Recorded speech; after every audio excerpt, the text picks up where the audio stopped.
Hello बच्चों, मैं पुनः स्वागत करता हूं आप सभी का इस माँ काली कोचिंग सेंटर के यूट्यूब चैनल पर। और आप लोग सभी जान चुके हैं कि ये हमारा माँ काली कोचिंग सेंटर जो यूट्यूब चैनल है, इस पे सारी क्लासेस फ्री चल रही है। तो आप लोग इस फ्री क्लास में उपस्थित हुए हैं, तो आप सभी का स्वागत है। तो आज हम लोग जो लेके आए हैं, आप लोग देख सकते हैं कि आज देखिए हम लोग लेके आए हैं मैथ्स VBI ऑब्जेक्टिव। जैसा कि हम लोग मैथ्स का VBI ऑब्जेक्टिव का पार्ट 1 कर चुके थे, जिसमें कि हम लोग चैप्टर 1 और चैप्टर 2 से बहुत सारे प्रश्न को देखे थे, यानी लगभग 20 ऐसे मोस्ट VBI प्रश्न को देखे थे। और आज का इस वीडियो का थंबनेल देख के आपको पता चल गया होगा कि आज ये पार्ट 2 है और मैथ्स का इसमें भी VBI प्रश्न करेंगे। लेकिन आज का जो ये क्लास है, ये क्लास हमारा आधारित है, वो है चैप्टर नंबर 3 और 4 से, यानी दो चर वाले रैखिक समीकरण और द्विघात समीकरण से।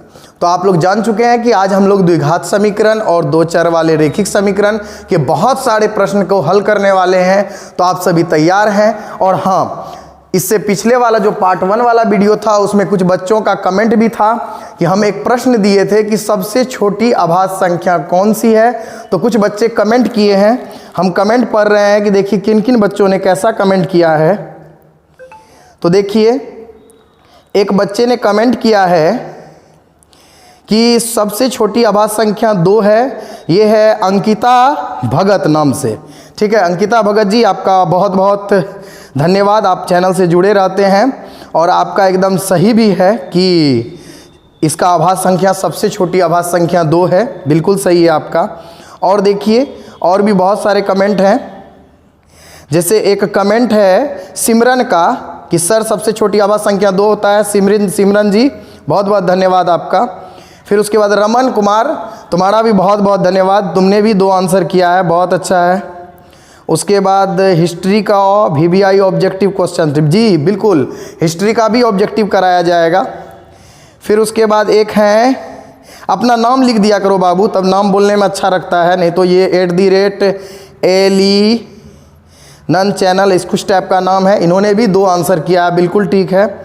उसके बाद बहुत सारे बच्चों ने सबसे छोटी अभाज्य संख्या 2 को टिक किया है, बहुत अच्छा बहुत अच्छा। तो चलिए हम लोग और भी क्लास में आगे बढ़ते हैं। सावन कुमार, हाँ आपने भी सबसे छोटी अभाज्य संख्या 2 को टिक किया है, बहुत बहुत धन्यवाद आपका भी। चलिए बहुत बच्चों ने 2 किया है। शांतनु यादव आपने भी 2 आंसर टिक किया है, बिल्कुल सही है। चलिए आज भी हम एक प्रश्न देंगे और इसका आंसर आपको बताना है कमेंट के माध्यम से। फिर कल उनका देखेंगे कि कितने कितने बच्चे सही जवाब दिए हैं। चलिए आज का क्लास हम लोग लेके आए हैं मैथ्स का पार्ट 2। सभी को पता है कि आज माँ काली कोचिंग सेंटर का इस यूट्यूब चैनल पर आप सभी का फ्री क्लास होने जा रहा है। तो आप सभी बिल्कुल क्लास से जुड़ जाएं। और पहला क्वेश्चन देखिए आपके सामने है। लेकिन सबसे पहला देखिए, आज आपको बता दिए कि दो चर वाले रैखिक समीकरण को हम लोग पढ़ने वाले हैं। तो दो चर वाले रैखिक समीकरण से जो प्रश्न हैं उनको हम लोग हल करेंगे। लेकिन इस लाइन को आप पढ़ लीजिए कि यदि चैप्टर दो चर वाले रैखिक समीकरण को समझना है तो इस सूत्र को रट लो अर्थात समझ लो। इसको आप समझ लें और देखिएगा आपका सारा जो प्रश्न है ऑब्जेक्टिव का सारा इसी फॉर्मूला बेस पे है। अब ये समझ लीजिए, अब ये है क्या चीज़ देखिए। अब क्या कहता है कि यदि अनुपात A1/A2 not equal to B1/B2 हो तो इसका जो ग्राफीय निरूपण होगा वो होगा प्रतिच्छेदी करती हुई रेखाएं। इसको हम अविरोधी कहेंगे। क्या कहेंगे? अविरोधी कहेंगे। और इसका जो बीजगणितीय निरूपण है अद्वितीय हल है, या इसको हम एक हल कह सकते हैं। और ये कैसा ग्राफ होगा? तो ये जो बीजीय गणित रूप होगा ये संगत होगा। कैसा होगा? संगत होगा। इसी प्रकार से बहुत सारे फॉर्मूला हैं, आप इसको एक बार स्क्रीनशॉट कर लीजिए। हम थोड़ा डिस्प्ले से साइड हो रहे हैं, आप लोग एक बार स्क्रीनशॉट कर लीजिए और ये आपके लिए बहुत हेल्पफुल होने वाला है। इसके लिए पूरा काहे कि ये देखिए, ये प्रश्न जो है जो चैप्टर नंबर 3 है दो चर वाले रैखिक समीकरण, ये इसी फॉर्मूला पे आधारित है और इस फॉर्मूला का बहुत भयानक यूज होने वाला है। अब कैसे यूज होगा अब हम लोग पढ़ेंगे। तो देखिए पहला प्रश्न है कि रैखिक समीकरण युग्म x + 3y minus 4 is equal to 0 तथा 2x minus 5y minus 1 is equal to 0 हो तो समीकरण कैसा होगा? अविरोधी होगा, विरोधी होगा, आश्रित होगा या इनमें से कोई नहीं होगा। देखिए अब इसको कैसे बनाएंगे, तो आप देखिए किसे A1 कहते हैं, किसे A2 कहते हैं, इसके बारे में आपको पूरी जानकारी देते हैं।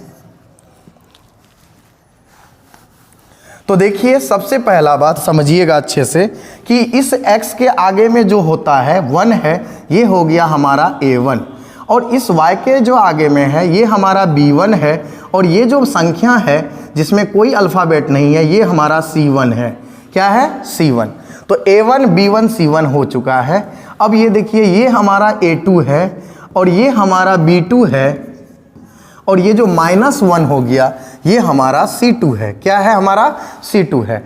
अब हमें क्या करना है, एक अनुपात निकालना है किसका? तो A1 A2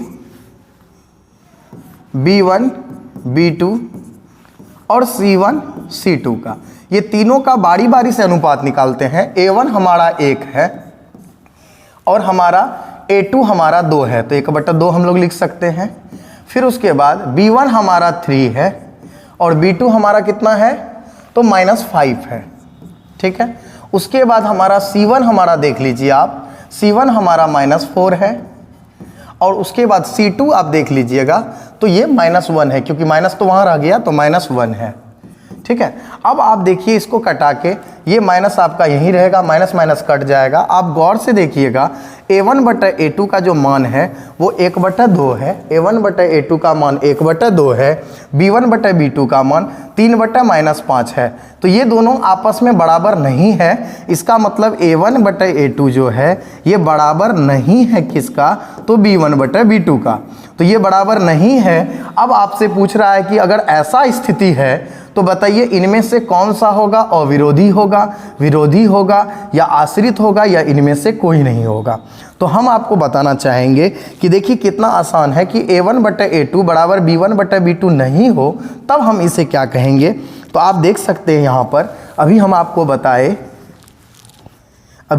बताए कि आप देखिए यहाँ पर क्या है कि A1/A2 जब बराबर B1/B2 नहीं हो तो हमारा ऐसा ग्राफ क्या होता है? अविरोधी। तो इसका आंसर जो है हमारा क्या होगा? इसका आंसर पहला का आंसर होगा अविरोधी। तो आप लोग क्या टिक कीजिएगा? अविरोधी टिक कीजिएगा। ठीक है। अब पता चल गया होगा, पहला सवाल से ही पता चल गया होगा कि वो जो अभी हम आपको फॉर्मूला का लिस्ट दिखाए वो कितना इम्पॉर्टेंट है। तो जितने भी अनुपात वाले फॉर्मूला है कि अविरोधी है, विरोधी है, संगत है, एक हल है, अद्वितीय हल है, उसको आप एक बार अच्छा से दिमाग में फिट कर लीजिए। फिर इस चैप्टर को बनाइए और जम के बनाइए, और देखिएगा एक भी प्रश्न ऐसा नहीं होगा जो आपसे नहीं बनेगा। चलिए अब हम लोग अगला सवाल पे आते हैं। अगला जो हमारा प्रश्न है देखने के साथ ही हो गया होगा कि देखिए इसमें क्या किया गया है। इसमें A1 हमारा 2 है, B1 हमारा 4 है और ये हमारा C1 है। फिर यहाँ पर A2 हमारा है 6, B2 हमारा है 12 और ये C2 हमारा है 6। ठीक है। अब देखिए इसको कैसे बनाएंगे। A1/A2 करना है, फिर वही करना है जो आपने पहले किया, A1/A2 यानी 2/6। फिर उसके बाद B1/B2 कर दीजिए जिसमें क्या होगा 4/12। फिर C1/C2 कर दीजिए तो कितना होगा 3/6। अब कटा दीजिए, 2 तिया 6, 4 तिया 12 और 3 दूनी 6, 1/2। आप देखिएगा तो A1/A2 का मान 1/3 आया, B1/B2 का मान 1/3 आया, लेकिन C1/C2 का मान आया 1/2। तो इसका मतलब ये है कि A1/A2 का जो मान 1/3 है, B1/B2 का भी मान 1/3 है, ये दोनों तो बराबर है लेकिन दूसरा तीसरा बराबर नहीं है। इसका मतलब ये है कि A1/A2 बराबर है B1/B2 का, लेकिन जो C1/C2 है बराबर नहीं है। ये दोनों आपस में बराबर नहीं है क्योंकि ये 1/3 है और ये 1/2 है, तो ये बराबर नहीं है। इसका मतलब ये दोनों बराबर है लेकिन ये दूसरा तीसरा बराबर नहीं है। अब आप ये बात बताइए कि ये जो है ये कंडीशन कब होगा। तो अब आप देखिए आप देखिए अभी फॉर्मूला में आपको बताए हैं कि जब पहला दूसरा बराबर हो, दूसरा तीसरा बराबर नहीं हो, तो हमारा क्या होता है बीजीय गणितीय रूप अनुरूप कोई हल नहीं होगा।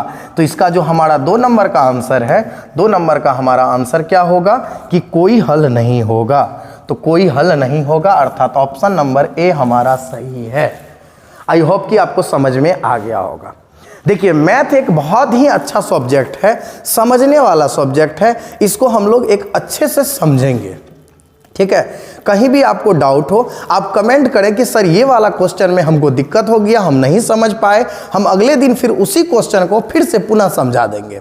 लेकिन आप लोग कमेंट जरूर करें, और बहुत बच्चे को कमेंट करने के लिए नहीं आता है तो वो कम से कम नीचे में एक देखिएगा आपको सिंबल दिया होगा कमेंट का, कमेंट पर क्लिक करके आप उसको कमेंट कर दीजिएगा, ठीक है। तो बिल्कुल कमेंट करें और इसी प्रकार से जुड़े रहें और हमारा हौसला जरूर बढ़ाएं। तो वीडियो को एक बार सब फटाफट लाइक कर दें, धराधर वीडियो को लाइक कर दें। जो लाइक नहीं किए हैं फटाफट लाइक ठोकें। देखेंगे हम लाइक गिनती करेंगे कि देखते हैं कितने बच्चे इसमें इस वीडियो पे लाइक किए हैं। चलिए अब देखिए, अब फिर अगला कहता है कि एक रेखिक समीकरण युग्म है जिसका कोई हल नहीं है। एक रेखिक समीकरण युग्म है जिसका कोई हल है ही नहीं, मतलब हल नहीं है, तो वो क्या होगा, विरोधी होगा, और विरोधी होगा, आश्रित होगा, या इनमें से कोई नहीं होगा। मतलब ये कि कोई हल नहीं है। अब आप फॉर्मूला देखिए, हम आपको पहले ही बार बार बताए हैं कि जब फॉर्मूला देखिएगा तो आपको पता चलेगा कि यहां पर देखिए आपका क्या है कि कोई हल नहीं है कब होता है, जब उसका a1/a2 b1/b2 बराबर होता है लेकिन c1/c2 बराबर नहीं होता है। तो उसका जो ग्राफीय निरूपण होता है वो होता है कैसा, आप देख सकते हैं कैसा होता है, समांतर रेखाएं होंगी, और इसको हम लोग क्या कह सकते हैं, विरोधी। क्या कह सकते हैं, विरोधी। तो इसका आंसर करेक्ट क्या हो जाएगा, फटाफट बताइए क्या होगा। इसका जो करेक्ट आंसर होगा, इसका करेक्ट आंसर होगा विरोधी। क्या होगा, विरोधी। ऑप्शन नंबर ए हमारा करेक्ट आंसर है। तो ए नंबर इसका करेक्ट आंसर है। आप लोग समझ चुके हैं, आपको 3 प्रश्न करवाए, अब फॉर्मूला को बार बार रिपीट नहीं करेंगे क्योंकि आप देख चुके हैं कि इसका जो भी सवाल बन रहा है बस उसी फॉर्मूला से बन रहा है। तो आप समझ चुके हैं कि वो फॉर्मूला कितना इंपॉर्टेंट है। अभी देखिए आपको 1, 2, 3 नंबर का क्वेश्चन करवाए और तीनों के लिए वो फॉर्मूला कितना इंपॉर्टेंट है। तो वो तीनों फॉर्मूला को पहले आप एक बार अच्छे से देख लीजिए। चलिए फिर आगे की ओर आएंगे हम लोग। फिर अगला अब देखिए क्या कहता है, कहता है कि k का किस मान के लिए समीकरण निकाय इतना और इतना का कोई हल नहीं है। चलिए अब आप बताइएगा कि आप फॉर्मूला को कॉपी में लिख लिए हैं और फॉर्मूला से आप बताइए कि कोई हल नहीं है कब होता है। कोई हल नहीं है कब होता है। अभी तुरंत आपको बताए कि a1/a2 b1/b2 के बराबर होता है लेकिन c1/c2 के बराबर नहीं होता है। कोई हल नहीं होगा कब, जब a1/a2 बराबर b1/b2 होगा लेकिन c1/c2 बराबर नहीं होगा। ठीक है, कंफर्म हो गए हम लोग। तो अब हम लोग क्या करते हैं, ये दोनों बराबर है तो चलिए अब हम क्या करते हैं, बैठाते हैं मान। तो कैसे बैठाएंगे, a1 का मान आप देखिए कितना है, तो a1 के जगह k है और b1 के जगह हमारा क्या है 10 है और ये c1 है। फिर यहाँ आते हैं, a1 के जगह 2 है a2 की जगह, और ये b2 है और ये c2 है। अब हमसे पूछ रहा है कि a1 कितना है भाई, a1 k है, a2 कितना है भाई 2 बराबर b1 कितना है, तो b1 आप देख लीजिए भाई 10 और b2 कितना है, और b2 5। चलिए कटाते हैं। आप देखिएगा तो 5 दूनी 10 और 2 इधर भागा में उधर गया तो गुना में, तो k बराबर हो जाएगा 2 दूनी 4, यानी k का मान हमारा 4 सही है। क्या मजा आ गया ना। तो देखिए कितना मजेदार क्वेश्चन है, और ये मजेदार क्वेश्चन तब हुआ जब हमें फॉर्मूला याद है। इसीलिए हम फर्स्ट लाइन में लिखे थे कि यदि इस चैप्टर को बनाना है तो ये जो फॉर्मूला जितना भी है इस फॉर्मूला को एक बार दिमाग में फिट कर लें। आप फॉर्मूला को फिट कीजिएगा तो आपका एक भी सवाल नहीं छूटेगा, ये मेरा वादा है। समझ में आ रहा है कितना मजा आ रहा है। और जो घर बैठे अभी कर रहे हैं क्लास, कितना मजा आ रहा है। आराम से मोबाइल खोल लिए हैं आप, आराम से देख रहे हैं, कुछ बच्चा मच्छर मार रहा है, ऐसे मच्छर का तो समय है नहीं, मच्छर तो मार नहीं सकता है, लेकिन एक चीज़ है, आप लोग रिलैक्स होके घर में बैठ के आप लोग आराम से हल कर रहे हैं, ठीक है।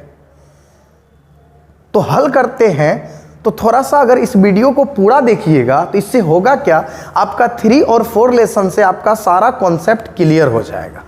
तो वीडियो को पूरा देखना है और एकदम भागना नहीं है। बीच में एक क्वेश्चन हम कराने वाले हैं और उस क्वेश्चन का सभी आदमी कमेंट बॉक्स में आंसर देंगे, ठीक है। चलिए अब आगे के सवाल में आएंगे हम लोग। अब देखिए ये सवाल है हमारा कहता है कि 3x minus 2y is equal to 12, 4x minus 5y is equal to 16, ठीक है। तो पूछ रहा है x और y का मान क्या होगा, ठीक है। इसको हम लोग दो तरीका से बना सकते हैं, एक तो हम इसे पुट करके बना सकते हैं और दूसरा हम लोग क्या कर सकते हैं, इसको डायरेक्ट हल करके बना सकते हैं। अब हल कैसे होगा तो आप देख सकते हैं, 3x minus 2y is equal to 12, दूसरा समीकरण है 4x minus 5y is equal to 16। आप लोगों को पढ़ाया गया है क्लास में कि भाई आप लोगों को क्लास में पढ़ाया गया है कि यदि हम लोग दो चर वाले रैखिक समीकरण को हल करते हैं तो इसको हम लोग कई विधि से हल कर सकते हैं।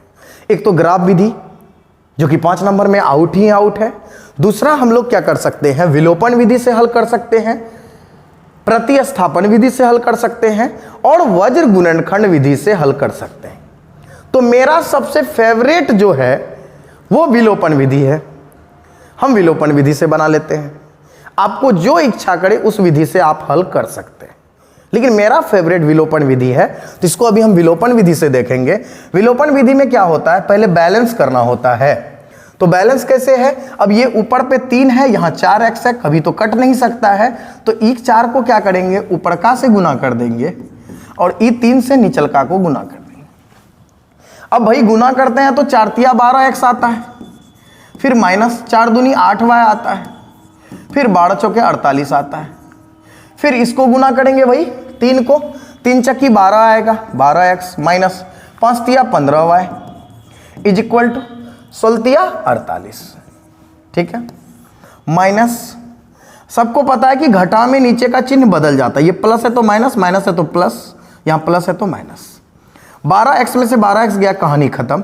ये प्लस है, ऊपर वाला माइनस है, तो प्लस माइनस माइनस, 15y में 8y गया तो 7y, और बड़ा के आगे प्लस का साइन है तो ये हो जाएगा प्लस में, 48 में 48 गया तो 0, y बराबर 0 और 7 गुना में इधर आया तो भगा में, तो y बराबर हो गया 0/7 0। अब y का मान 0 आ गया, तो y का मान तो 0 यहीं पर है, यानी ऑप्शन नंबर सी हमारा करेक्ट है। आप कहिएगा सर सिर्फ y का मान आया है, x का भी मान निकाल सकते हैं हम लोग, आसानी से निकाल सकते हैं कि भाई कोई भी समीकरण में आप बैठा दीजिए y का मान, आपका x का मान आ जाएगा। तो कोई भी समीकरण में बैठाइए, इसी में बैठा के आप देख लीजिए, ठीक है, देख लें। तो चलिए y का मान कितना है, 0, तो 3 गुना x माइनस 2 गुना y के जगह 0 बराबर 12, 0 गुना 2 0, तो 0 का कोई वैल्यू नहीं, 3 गुना इधर आया तो भगा में, तो x बराबर हो गया 12/3, 3 चक्की 12, x का मान 4 और हमारा y का मान 0 आ गया। क्या समझ में आया, समझ में आया? कमेंट में ठोकिए सर मज़ा आ गया, लेकिन मैथ पढ़ने में जितना मज़ा है सर वाकई दूसरा चीज़ पढ़ने में मज़ा नहीं आता है, ठीक है, क्योंकि बहुत बच्चा मैथ के फैन होते हैं और जिनको मैथ समझ में आता है उसको हर चीज़ समझ में आता है। तो मैथ में एकदम खटाखट कमेंट में भर दीजिए कि सर मैथ हमको बहुत अच्छे से समझ में आ रहा है, ठीक है, क्योंकि मैथ के लिए आपको कॉपी कलम लेकर बैठना पड़ रहा है। तो आप कॉपी कलम लेकर बैठिए और जो जो चीज़ आपको जो जो समझ में आ रहा है, जो जो चीज़ आप नहीं जानते हैं उसको फटाफट नोट कीजिए। अब देखिए आपका ये ऑब्जेक्टिव का प्रश्न का सेट चल रहा है और हम इस ऑब्जेक्टिव के सेट में आपको हम क्या करा रहे हैं कि सब्जेक्टिव वाले सवाल भी बता रहे हैं। अभी दूसरा टीचर रहते तो वो डायरेक्ट इनको कहते कि भाई पुट कर लो, आंसर आ जाएगा। हम कहते हैं पुट क्यों करें, हमें हल करने के लिए आता है, हम हल करेंगे, कर दिए हल। चलिए अब आगे की और सवाल में चलेंगे हम लोग, ठीक है। और आप लोग जितने भी बच्चे हैं ये जान लीजिए कि हमारा जो है क्लास में जो दूर के बच्चे हैं जो अभी इस YouTube चैनल को देख रहे हैं, उनसे मैं बता दूं उनको कि हमारा काली स्थान चौक मधुबनी पूर्णिया में हमारा ऑफलाइन बैच चलता है। दिन भर ऑफलाइन बैच चलती है, शाम में हम लोग YouTube पर क्लास देते हैं। ठीक है, कुछ दिन के बाद हम लोग लाइव भी आना शुरू करेंगे, तो थोड़ा फिलहाल सेटअप हम लोग का बहुत बढ़िया से तैयार हो रहा है। तो जितने भी बच्चे हैं दूर के या आस पड़ोस के हैं, जो कि पूर्णिया के आस पड़ोस के हैं, वो सभी ऑफलाइन बैच ज्वाइन कर लें। और जो दूर के हैं, जो क्लास नहीं कर पाते हैं, वो फिलहाल यूट्यूब से पढ़ें। जब ऑफलाइन ये ऑनलाइन क्लास जब शुरू हो जाएगा, लाइव क्लास, तो लाइव क्लास आप लोग कर लें। ठीक है, चलिए अब इस प्रश्न को देख लेते हैं।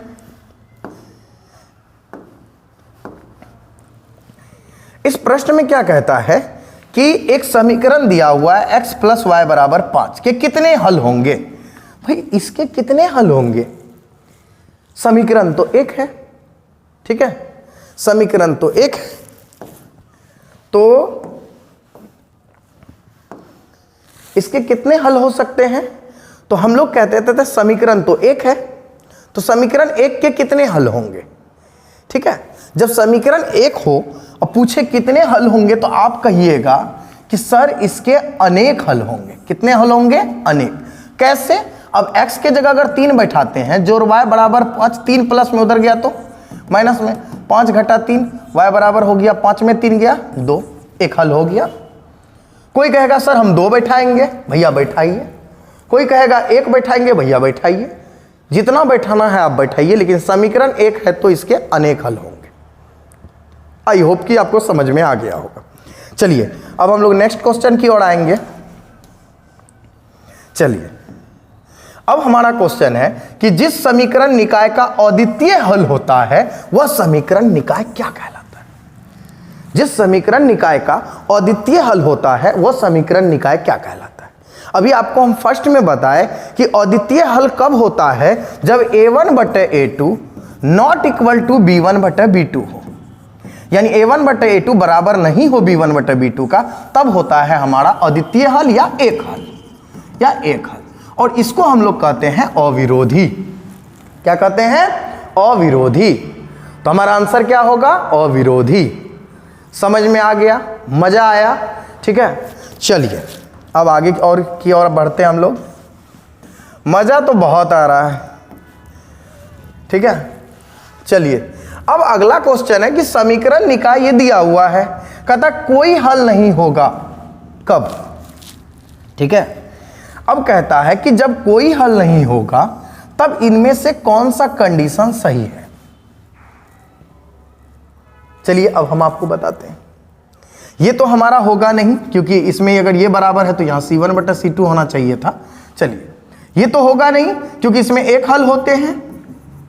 एक हल या अद्वितीय हल अभी तुरंत बताए। इससे पहले वाला सवाल में a1/a2 ≠ b1/b2 होता है, तो क्या होता है? एक हल या अद्वितीय हल। इसमें क्या होगा? हाँ बिल्कुल, इसी में कोई हल नहीं होगा, क्योंकि कोई हल नहीं तब होता है, कोई हल नहीं तब होता है जब a1/a2 बराबर b1/b2 हो, लेकिन c1/c2 के बराबर नहीं हो। कुछ बच्चा कहेगा सर बहुत उलझ जाते हैं सर, हम क्या करें, हमको समझ ही नहीं आता a1/a2 b1/b2 कब बराबर होता है। तो भाई पहले अपने दिमाग को शांत करो, बोलो कंट्रोल। फिर उसके बाद सवाल को और फॉर्मूला को देखो और फिर बनाना शुरू करो। आई होप कि आपसे बहुत बेहतर से बनेगा। ठीक है, चलिए आगे की ओर हम बढ़ें। चलिए अगला हमारा देखिए फिर से क्वेश्चन आ गया है। कहता है कि इनमें से अगर ऐसा हो कि 3x - 2y - 1 = 0, x का मान 1 हो, y के मान k हो, तो x का मान 1 बैठाइए, -2 गुना y के जगह k बैठाइए, -1 है बराबर 0। 3 का 3, 3 - 2 के -1 बराबर 0। 3 में 1 गया 2, 2 - 2 के बराबर 0। 2 प्लस में उधर गया तो माइनस में, -2 -2 कट गया, एक बार में k का मान आ गया 1। तो बताइए आंसर क्या होगा? डी। आंसर क्या होगा बताइए, फटाफट बताइए, कमेंट करते जाइए। और ठोकते जाइए कमेंट, क्या होगा? डी नंबर आंसर होगा। ठीक है कि आई होप कि आपको समझ में आ गया होगा। कैसे समझ में आया? तो भाई x के जगह पे 1 दिया हुआ था, y के जगह k दिया था, तो हमने क्या किया, x के जगह 1, y के जगह k बैठा दिया और इसको हल कर लिया। बताइए k का मान आया या नहीं आया? आया ना। सवाल में कुछ नहीं है, केवल समझिए। मैथ कहता है कि तुम मेरे से जितना नजदीक आओगे उतना ज्यादा मजा आ जाएगा। ठीक है, चलिए आगे बढ़ते हैं।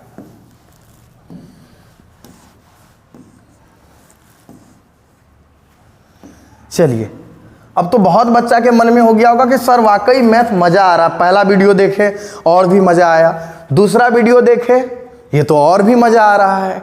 अब तो मेरे ख्याल से मेरे पे एक गाना भी निकल जाएगा कहीं कि कहेगा बच्चा लोग, ओ मुझे मैथ ना आए, हो मुझे साइंस ना आए, हो मुझे मैथ ना आए, कोई मुझे साइंस ना आए, कोई जाए जरा सागर सर को बुलाए।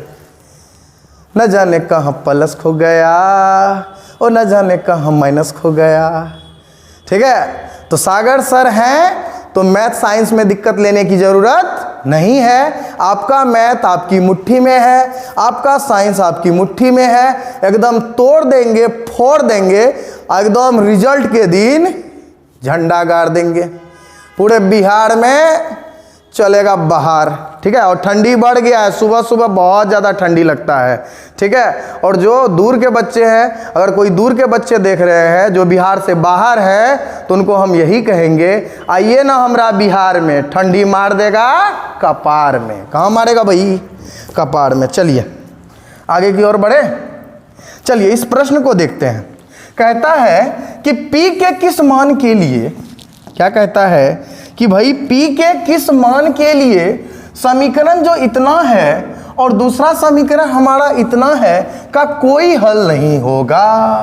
कोई हल नहीं कब होता है? जब A1 बटे A2 बराबर B1 बटे B2, लेकिन C1 बटा C2 बराबर नहीं हो। तो भाई इसको बैठाइए ना। A1 का मान कितना? A1 का मान कितना? 5, A1 के जगह 5। A2 का मान कितना? इसके जगह पे कुछ नहीं है तो वही 1 है ना, तो A2 का मान 1। B1 का मान कितना भाई? B1 का मान P, तो P बैठा दिए। अब B2 का मान इस y के आगे में यही है ना, ये B2 है 2। चलिए 5 दूनी P गुना 1P, 5 दूनी 10। B नंबर हमारा करेक्ट आंसर है। मजा आ गया मैथ पढ़ के? ठीक है, खूब मजा आ रहा नहीं? चलिए नेक्स्ट क्वेश्चन की ओर आते हैं हम लोग। चलिए ये है हमारा धमाकेदार एकदम प्रश्न।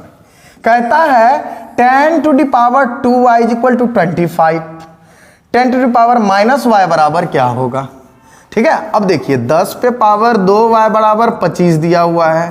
पूछ रहा है 10 पे पावर माइनस y का मान क्या होगा? भाई अब थोड़ा सा बचपना में आते हैं। हम लोग बचपन में पढ़े हैं कि भाई पावर पे पावर रहता है तो पावर गुना होता है, पावर पे पावर रहता है तो पावर क्या होता है? गुना।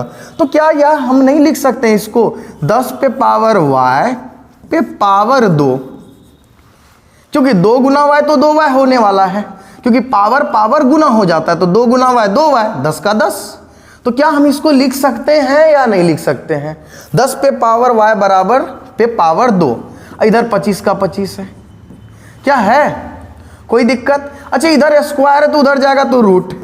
10 पे पावर y बराबर रूट 25, तो 10 पे पावर y का मान आ गया 25 का वर्गमूल 5, तो 10 पे पावर y का मान आ गया 5।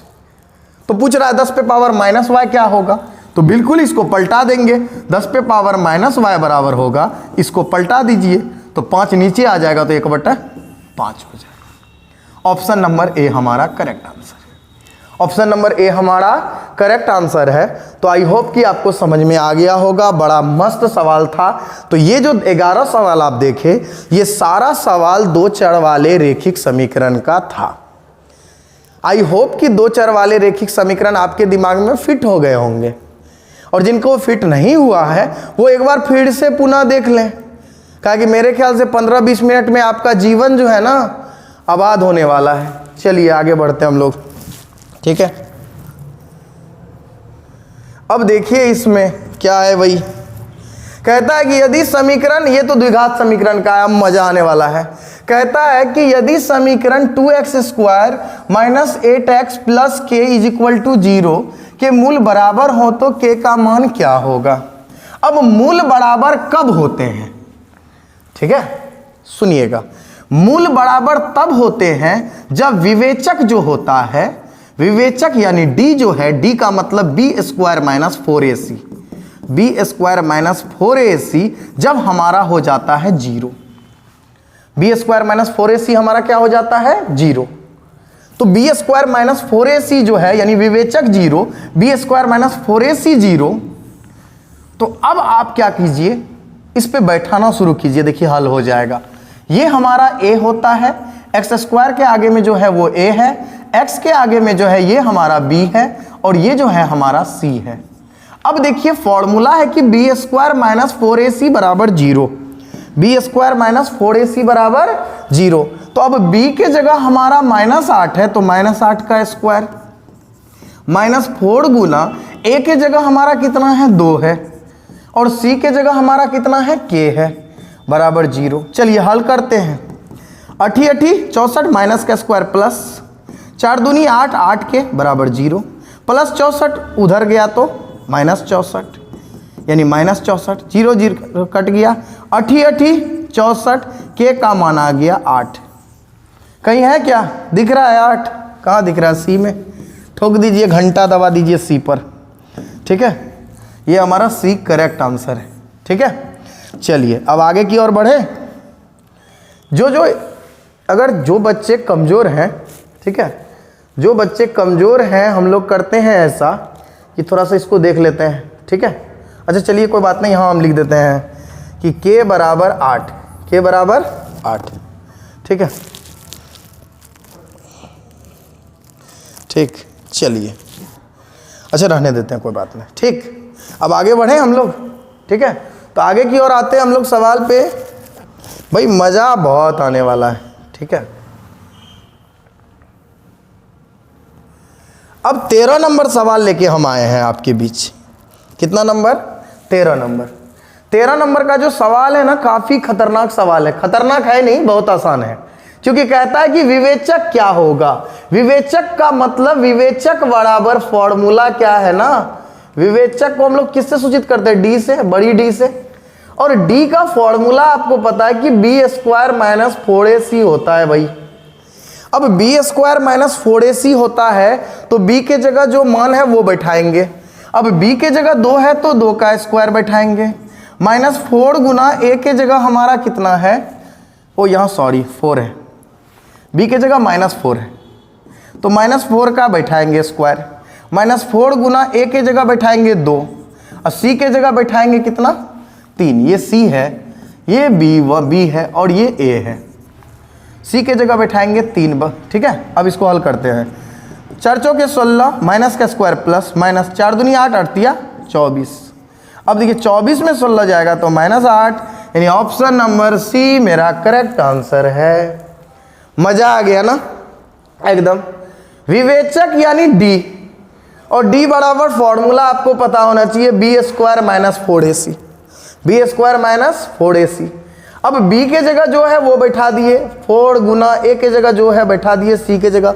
अब आप लोग इतने छोटे बच्चे नहीं हैं कि आपको एकदम तोड़ तोड़ के बैठाएं कि हो -4 का स्क्वायर, 4 चौका 16, 4 दूनी 8, 8 24, 16 में 24 के लिए -8 की। मजा आए जीते। चलिए आगे बढ़ते हैं, ठीक है। अब बताइए, इतना खतरनाक सवाल नहीं, इतना हल्का हल्का सवाल है और मज़ा ना आए ऐसा हुआ है। कहता है कि मूलों की प्रकृति क्या होगी, मूलों की प्रकृति क्या होगी इस समीकरण का। अब समीकरण का मूलों का प्रकृति कैसे निकाला जाता है तो ये जानिए। मूलों की प्रकृति निकालने के लिए आपको विवेचक निकालना होगा, बिल्कुल वही जो अभी थोड़ा देर पहले बताए, डी निकालना होगा। अब डी कैसे निकलता है वो आप हमसे बेहतर जानते हैं कि डी बराबर होता है b² माइनस 4ac। अब b के जगह है हमारा कितना -5, -5 का स्क्वायर, -4 गुना a के जगह हमारा कुछ नहीं है तो 1 है, और c के जगह हमारा कितना है 8 है। चलिए -5 का स्क्वायर 25, -8 चौके 32। अब 32 में से 25 जाएगा, उल्टा घटेगा तो कितना बचेगा -7 बचेगा या नहीं बचेगा? तो d का मान आ गया -7। अब आप कहिएगा सर d का तो मान -7 हम भी निकाल लिए, लेकिन अब कैसे पहचानेंगे कि मूल वास्तविक और समान है, वास्तविक और असमान है, वास्तविक नहीं है, या इनमें से सभी? आखिर पहचानेंगे कैसे? तो बिल्कुल आपको बता देते हैं। आप हमें ये बात बताइए कि ये जो -7 है 0 से छोटा है या बड़ा है? तो 0 से छोटा है। क्या है? 0 से छोटा है। ये -7 0 से छोटा है, ठीक है। और अगर प्लस आता रहता तो वो 0 से बड़ा होता। तो यानी हमारा जो d है, यानी जो विवेचक है हमारा, विवेचक या विविक्तर भी कह सकते हैं, हमारा जो विवेचक है यानी d जो है, d हमारा क्या आया है -7। मतलब ये कि जो d है ना हमारा, d हमारा क्या है कि छोटा है किससे? 0 से। यानी d छोटा है। अच्छा, छोटा का मतलब जिधर मुंह बंद हो वो छोटा है, जिधर मुंह खोला हो उधर बड़ा हो, ठीक है, बचपन में हम लोग पढ़े हैं। तो यानी इसका मतलब d का जो मान आया है, d का जो मान आया है वो हमारा 0 से छोटा है। तो अब समझिएगा d के लिए हम 3 कंडीशन आपको बता रहे हैं, उसको दिमाग में फिट कीजिए कि देखिए हमारा d का मान क्या आ सकता है, ठीक है। अच्छे से समझिए, d का मान हमारा या तो 0 आ सकता है, देखिए d का मान या तो हमारा 0 आ सकता है, या d का मान मेरा माइनस में आ सकता है। माइनस का मतलब हुआ 0 से छोटा, 0 से छोटा। और या तो मेरा d का मान जो है ना 0 से बड़ा आ सकता है। ये 3 चीज ही आ सकता है। यानी बड़ा का मतलब हुआ प्लस में, जैसे d का मान आ गया 10 तो वो 0 से बड़ा है, ठीक है। हम बगल में एक एक एग्जाम्पल लिख लेते हैं कि जैसे d का मान आ गया 0, 0 के लिए तो 0 एग्जाम्पल। अब जैसे d का मान आ गया, मान के चलिए -5, तो ये 0 से छोटा हो गया। d का मान क्या हुआ? 0 से छोटा हो गया, ठीक है। अगर d का मान आ गया 5 तो ये d बड़ा हो गया किससे? 0 से, क्योंकि 5 तो 0 से बड़ा है। अब इसको समझिए क्या क्या होता है। जब d का मान 0 के बराबर हो तो उसका आंसर होता है कि मूल वास्तविक होंगे। मूल जो होंगे उसकी प्रकृति कैसी होगी? वास्तविक और समान होंगे, वास्तविक और समान होंगे। मूलों की प्रकृति क्या होगी? वास्तविक और समान, ठीक है। यानी आप हल कर सकते हैं और आपका जो मूल होगा, मूल का मतलब 2 आंसर, x के 2 आंसर आएंगे क्योंकि द्विघात समीकरण है, इसके दोनों आंसर समान आएंगे, यानी दोनों का आंसर सेम टू सेम रहेगा। फिर दूसरी बात कि यदि d छोटा हो 0 से तब क्या होगा? यानी माइनस में हो, यानी d माइनस में हो, याद रख लीजिएगा, d माइनस में हो तब मेरा मूल जो होगा वास्तविक नहीं होगा, वास्तविक नहीं होगा, ठीक है। d का मान अगर माइनस में हो तो मूल वास्तविक नहीं है। और अगर d का मान बड़ा हो 0 से, जैसे 1 2 3 4 5 6 7 8 9 ये सभी संख्याएं 0 से बड़ा है, तब जो हमारा मूल होगा वो वास्तविक और असमान होगा, वास्तविक और असमान होगा। इस हिसाब से जो अभी जो ये प्रश्न है इसका d कितना आया था? -7। कितना आया था? -7। अभी तुरंत हल करके आपको दिखाए कि d का मान -7 आया है, बताइए क्या होगा? यानी d माइनस में आया को तो क्या होगा बताइए? वास्तविक नहीं है, मूल वास्तविक नहीं है। तो इसका आंसर करेक्ट क्या होगा? मूल वास्तविक नहीं है। समझ में आया? देखिए हम आपका सारा A to Z concept clear कर देते हैं एक सवाल में, ताकि आपको कहीं से भी परेशानी ना हो। बस आपको पढ़ना है भाई, कॉपी कलम निकाल के बैठ के पढ़िए और आपका सारा क्लियर हम करा रहे हैं कॉन्सेप्ट। समझ में आ गया? चलिए आगे बढ़िए। अब अगला देखिए क्या है। फिर कहता है कि यदि द्विघात समीकरण में मूल वास्तविक और समान हो। मूल वास्तविक और समान का मतलब होता है, अभी तुरंत आपको बताए कि मूल वास्तविक समान कब होता है? जब d का मान 0 के बराबर होता है। अब जब d 0 हो गया तो कहता है कि मूल क्या होगा। अब देखिए मूल निकालने का फॉर्मूला क्या है? मूल निकालने का फॉर्मूला है -b प्लस माइनस √100d/2a। ये हमारा मूल्य निकालने का फॉर्मूला है। अब इसमें क्या हुआ है कि d बराबर 0 आ चुका है। d कितना आ चुका है? 0। चलिए d के जगह हम लोग क्या करते हैं? 0 बैठाते हैं। तो d के जगह अगर 0 बैठाएंगे तो ये तो पूरा खत्म हो जाएगा। तो माइनस b, अगर इसके जगह d के जगह 0 बैठाएंगे तो ये तो पूरा खत्म। तो क्या बचेगा? -b/2a। ऑप्शन नंबर ए हमारा करेक्ट है। ऑप्शन नंबर ए हमारा करेक्ट है। समझ में आया या नहीं आया? ठीक है, यानी d का मान 0 दिया है। कैसे पता किए? क्योंकि पहले ही कह दिया है कि मूल वास्तविक भी हैं और समान है। समझ में आ गया? चलिए आगे की ओर बढ़ते हैं। अब देखिए 16 नंबर का प्रश्न है। a² p² x² - q² बराबर 0 के मूल होंगे। मूल निकालना है मतलब x का मान निकालना है, क्योंकि x भी तो इसमें है। चलिए अब कैसे निकालेंगे? तो a² p² x² - q² बराबर 0 है। माइनस q² उधर जाएगा तो क्या होगा बताइए फटाफट? बिल्कुल सही, q² प्लस में। ये दोनों गुना में है, इधर आएगा तो भगा में, यानी x² बराबर होगा q² - a²p² होगा या नहीं होगा? स्क्वायर है, उधर जाएगा तो रूट हो जाएगा, √q² - a²p²। रूट से स्क्वायर कटता है, कट के बाहर आएगा, लेकिन आगे में रूट से निकला है तो आगे में प्लस माइनस भी लगेगा। तो q² है तो बाहर होगा q, a² p² बाहर होगा तो ap। बताइए क्या होगा? ऑप्शन नंबर बी हमारा करेक्ट है। ऑप्शन नंबर बी हमारा करेक्ट है। बताइए कितना मजेदार क्वेश्चन है या नहीं है? ठीक है, चलिए आगे की ओर बढ़ते हैं हम लोग। चलिए अगला हमारा क्या है कि यदि x² + 4x + p बराबर 0 के मूल वास्तविक हो, मतलब ये कि मूल वास्तविक हो। समान और समान का चर्चा नहीं किया है, सिर्फ बोला है मूल वास्तविक है। तो मूल वास्तविक कब कब होता है? जब d बराबर 0 होता है और दूसरा d बड़ा होता है 0 से, तभी मूल वास्तविक होता है। अभी थोड़ा देर पहले आपसे हम डिस्कस कर चुके हैं इस बात पे। अब देखिए, अब बड़ा और बराबर को जब एक साथ लिखा जाएगा तो इसको लिखा जाएगा कैसे? ऐसे। इसमें बराबर भी आ गया और बड़ा भी आ गया। क्या ऐसा लिखा जाएगा?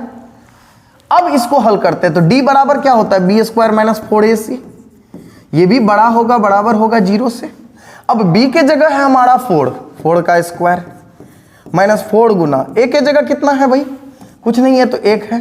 c के जगह क्या है? p है, बड़ा होगा 0 से। चलिए 4 चौके 16 प्लस में उधर जाएगा तो माइनस में, तो -4 गुना p -4p बड़ा होगा 0 से। इधर हो जाएगा -16, -16 कट गया, 4 चौके 16 हुआ। p का मान क्या हुआ? p बड़ा हो गया किससे?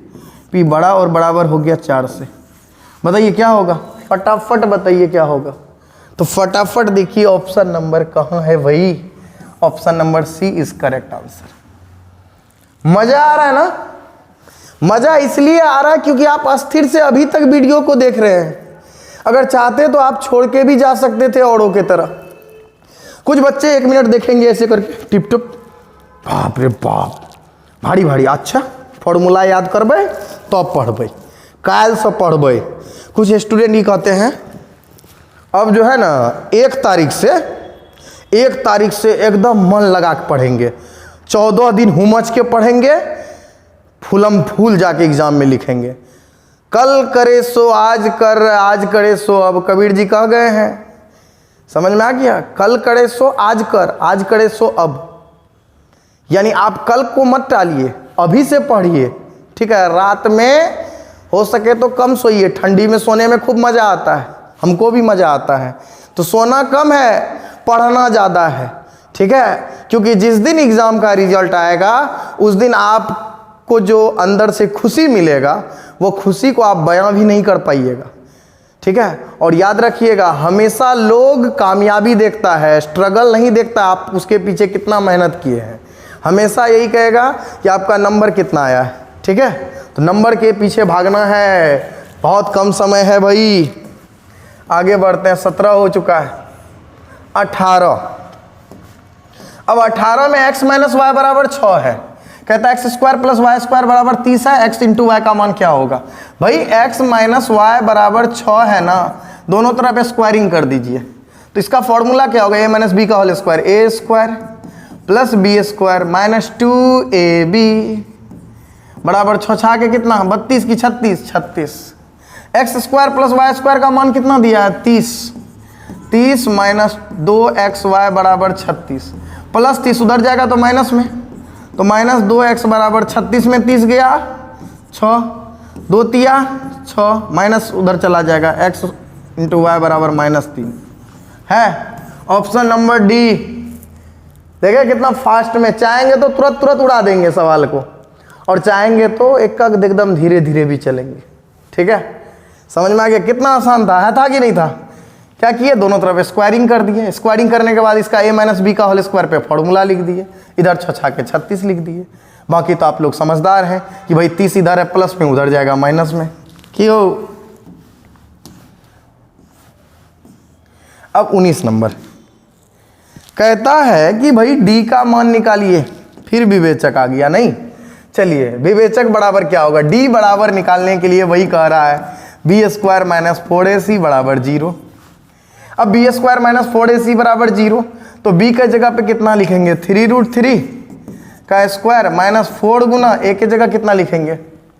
ओह सॉरी, b का मान तो 10 है ना भाई, माइनस 4 गुना a के जगह 3√3 और c के जगह पे √3 बराबर 0। चलिए 10 का स्क्वायर 10 देंगे 100 माइनस 4 तिया 12 √3 का गुना √3 3 4 तिया 12 तिया 36 बराबर 100।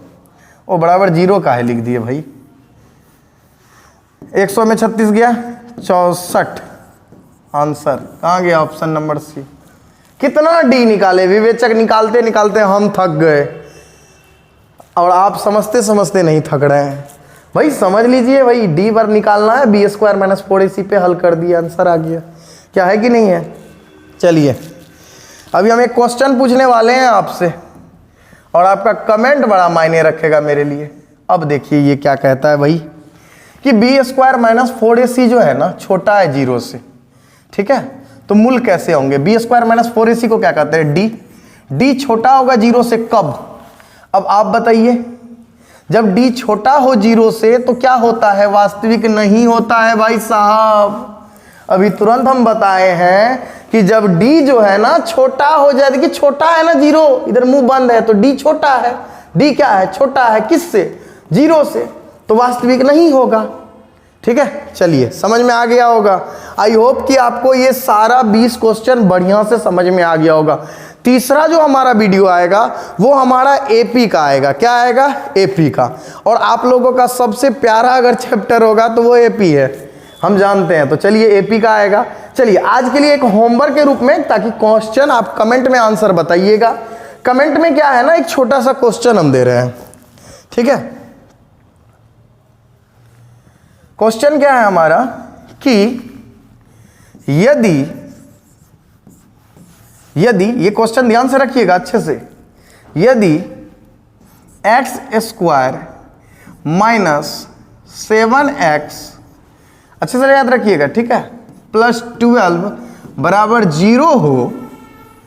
ठीक है, x square minus 7x minus 12 बराबर 0 हो, तो इसमें जो मूल निकलते हैं, दो गो मूल अल्फा और बीटा, वो अल्फा और बीटा यानी आप जो मूल निकालते हैं उसका आंसर आप कॉपी में बना के कमेंट में उसका आंसर लिख दीजिएगा।